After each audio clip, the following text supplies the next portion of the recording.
Ils ont gâché D&D en coupant ces deux règles extrêmement importantes qui faisaient tout le sel du jeu. Aujourd'hui, je vous révèle le terrible secret de Donjon Dragon. Restez là! Ben oui, ils ont tout gâché, maudine! Maudine! Il y avait deux règles dans les vieilles éditions de Donjon Dragon qui faisaient que les combats ne tournaient pas toujours en rond. Et c'est des règles qui ont disparu dès la 3e édition du jeu, puis je pense que même dans la 2e édition. À confirmer. Je vais mettre un petit dessin ici. Un dessin. Fait que oui, c'est quoi ces règles-là qui faisaient que les combats étaient plus dynamiques, plus vivants, plus réalistes? Eh bien, ce sont les règles de réaction et de morale. Oui! C'était deux règles qui sont apparues dans les premières éditions de Donjon Dragon, qui avaient leur racine, leur origine dans les jeux de simulation de conflits militaires. Puis moi, je pense que de rejouer à Basic D&D dernièrement, ça m'a fait réaliser à quel point c'était des bonnes règles, des règles drôles qui font vraiment des situations uniques. Fait que je te les explique. Je te dis pas que tu es obligé de les ramener dans ta partie de Donjon Dragon 5e édition, mais l'esprit de ces règles-là vont tout changer dans tes combats, je te jure. La première étape, c'est la réaction. Donc, dans Basic D&D, quand les joueurs tombaient face à face avec une créature, certaines créatures avaient des réactions qui étaient pratiquement obligatoires. Par exemple, le stat block du zombie disait que le zombie attaquait dès qu'il croisait une créature vivante. Fait que sa réaction, c'est clair, il est hostile. Mais pour certaines créatures, parfois c'était un petit peu ambivalent et le maître de jeu était invité à lui-même décider de la réaction de son monstre ou de son personnage non-joueur. Mais s'il n'y avait pas d'idée, il pouvait aussi rouler sur la table de réaction. Puis moi, je trouve ça génial. Parce que avant même que le combat commence, tu roules 2d6. Ce 2d6-là est modifié par le modificateur de charisme du joueur avec lequel ta créature interagit. Donc, si c'est le rôdeur du groupe qui est en avant qui croise l'oursibou, ben c'est le charisme du rôdeur qui affecte la réaction. Fait que si tu es très charismatique, ça va ajouter un modificateur. Puis si tu as moins 2 de charisme, ben ça va enlever à la valeur totale de réaction. Donc, si tu obtiens un total de 2 ou moins, c'est une attaque immédiate. Je veux dire, tu fais peur, on ne sait pas des qui, l'oursibou t'attaque, il t'arrache la face. Si tu obtiens de 3 à 5, la créature est hostile. Elle peut attaquer à tout moment, fait que watch out! De 6 à 8, la créature est incertaine. Elle peut être un peu confuse. Elle n'est pas sûre de qu'est-ce que tu es, qu'est-ce que tu veux. Finalement, 9 à 11, il n'y a pas d'attaque. Le monstre fuit ou est curieux. Et finalement, si tu obtiens 12 et plus, c'est amical. Donc le monstre, pour une raison ou pour une autre, te trouve sympathique. Et il a envie peut-être de travailler avec toi, de négocier ou de marchander. Fait que moi, je trouve ça génial parce que soudainement, tu as une dynamique où c'est une boîte à surprise. Tu croises des gobelins. Ah! Qu'est-ce qui se passe? Tu le sais pas.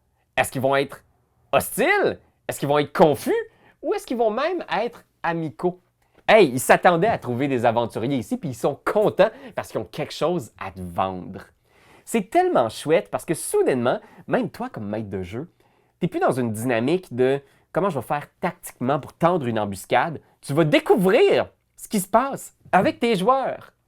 Est-ce que c'est un nouvel allié ou un ennemi? Tu sais pas. Puis moi, ce que j'aime, c'est de rouler ça après le lancer d'initiative. Parce que l'initiative dans Basic D&D, c'est un des 6. Les méchants lancent un des 6, les joueurs lancent un des 6, et celui qui a le plus haut résultat agit en premier. Fait que si les joueurs agissent avant le monstre, ils savent pas encore si le monstre, c'est quoi sa réaction. Il est-tu gentil, pas gentil? Fait que c'est leur tour. Qu'est-ce que vous faites? Est-ce que vous prenez le risque d'attaquer le monstre au cas où que c'est un démon maléfique, mais qu'au final, c'est un monstre qui cherche sa maison puis sa famille? Ou est-ce que vous perdez votre tour à essayer de poser de la nourriture par terre alors que le oursibou est affamé et il veut juste vous trucider? Je trouve ça hyper intéressant, puis quand même réaliste. Tu le sais pas là, quand tu croises un monstre, s'il va être gentil ou pas. C'est de même dans la vraie vie aussi. L'autre règle que je trouve qui donnait beaucoup de saveur au combat dans Basic D&D, c'est la règle du moral. Donc, chaque personnage non-joueur, donc ça inclut aussi vos mercenaires, vos retainers, mais aussi tous les monstres, les créatures, tout ce que les joueurs croisent, ont une valeur de morale. Fait que ça apparaissait dans le stat block du monstre. Et plus son moral était élevé, c'était une valeur de 2 à 12, et 12, c'était un moral incroyable. Ce monstre-là va se battre jusqu'à la mort. Il est fanatique. Puis 2, c'est un monstre un petit peu... Il n'est pas vaillant. Ça ne prendra pas grand-chose pour qu'il se pousse, ou qu'il se sauve, ou qu'il fasse le mort. Fait que cette valeur-là était importante parce qu'à certains moments clés du combat, ben, on devait rouler 2d6. Et si vous obtenez au-dessus du seuil de morale de votre créature, ben, le monstre ne veut plus de violence. Il se rend, il se sauve ou il fait le mort. Ce que je trouve hyper intéressant là-dedans, c'est que tout de suite, il y a un aspect un petit peu plus crédible au combat, où les créatures ne sont pas juste des sacs de points de vie. Ce sont des créatures conscientes qui ont des désirs, puis que peut-être qu'ils n'ont pas le goût de se battre. Peut-être qu'ils vont voir qu'ils ont attaqué une créature qui était beaucoup trop forte pour eux, que les aventuriers sont trop tenaces. Fait que normalement, on teste le moral à la fin d'un tour. Si une créature, par exemple, est morte pendant le combat, donc si tu as 8 gobelins puis il y a un gobelin qui vient de mourir, on teste leur morale.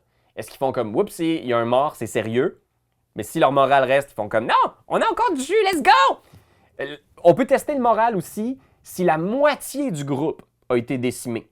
Fait que mettons que tu viens de tuer justement le 4e gobelin du clan de 8 gobelins, ben, ils vont tester leur morale. « Oh, Pelay, là, on commence à regretter! » Et finalement, je vais aussi demander un test de morale si le chef, le leader du groupe, est vaincu. Parce que là, il n'y a plus de dirigeant, il n'y a plus de stratégie.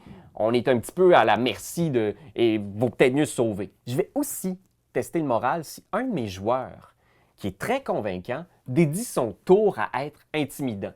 Fait que tu sais, quand il commence à avoir beaucoup de morts, puis que tu as le barbare qui est en avant, puis qui va justement faire « Gog !» se fesser dans la tête avec son marteau pour faire peur au groupe, peut-être que je vais tester le moral des 12 gobelins, puis peut-être que ça va suffire à les faire fuir. C'est pas nécessaire d'intégrer ces règles-là as is, rule as written, règles écrites dans votre partie. Ce qui est important ici, c'est l'esprit de cette règle-là. Je pense que les créateurs de Basic D&D voulaient nous rappeler que même si c'est un jeu où on a des armes, des sorts, c'est pas nécessairement uniquement la violence qui va avoir raison d'un défi ou d'une créature sur votre route. Il faut parfois négocier, il faut parfois savoir avoir l'air plus gros que ce qu'on est réellement. Peut-être même que certains combats qui commenceront même pas par de la violence. Peut-être que les créatures confuses vont avoir besoin que les joueurs travaillent très fort pour les faire fuir, pour les convaincre qu'ils ne sont pas une menace. Fait à ce moment-là, c'est plein d'autres parties du cerveau de vos joueurs qui vont travailler. Plus que juste « Ah, je fais 36 dégâts par tour, on la tue, c'est pas une question. » J'aime ça, cette idée-là, qu'il faut réfléchir quand on croise une créature, puis que notre seul outil n'est pas nécessairement la violence. Il y a certains jeux même comme Knave de Ben Milton qui vont intégrer des tables de réaction. Qu'est-ce que les monstres font quand vous les croisez? Est-ce qu'ils dansent? Est-ce qu'ils prient? Est-ce qu'ils mangent? Est-ce qu'ils sont en train d'écrire, de faire du ménage? Peut-être que vous arrivez au plein milieu de leur gros rassemblement, de rassemblement démocratique des gobelins, par exemple, je sais-tu? Fait que moi, je trouve ces tables-là hyper inspirantes pour pas que ce soit juste « Ah, c'est des gobelins, c'est des points de vie, ils sont sur votre chemin, attaquez-les, videz-les. » Fait que non, c'est hyper inspirant et je vous invite à utiliser ne serait-ce que l'esprit de cette règle-là dans vos parties de jeux de rôle. Je suis curieux, est-ce que vous utilisez une mécanique du genre dans vos parties? Si oui, dites-le nous! Hein? Vas-y, dis-le!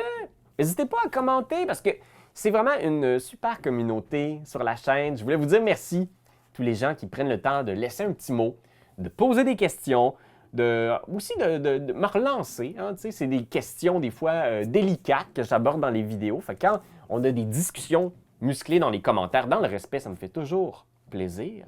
Puis si vous appréciez ce qu'on fait pour le monde du jeu de rôle, pour le jeu en général, n'hésitez pas à vous abonner. Vous allez voir, il y a un petit piton, c'est marqué « s'abonner ».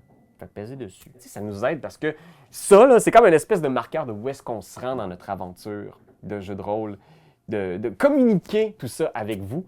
Puis si tu veux encore plus nous aider, tu peux t'abonner à notre Patreon pour voir toutes les parties de jeux de rôle, puis les petits suppléments comme mon top 100 des meilleurs jeux de société préférés de tous les temps. Les abonnés, c'est comme les XP de la chaîne, puis on est sur le bord de monter de niveau. À 15 000, c'est quel niveau ça, tu penses? Je pense que 15 000, c'est comme niveau 4, peut-être. Peut-être. 4, c'est bon, je trouve. Bye!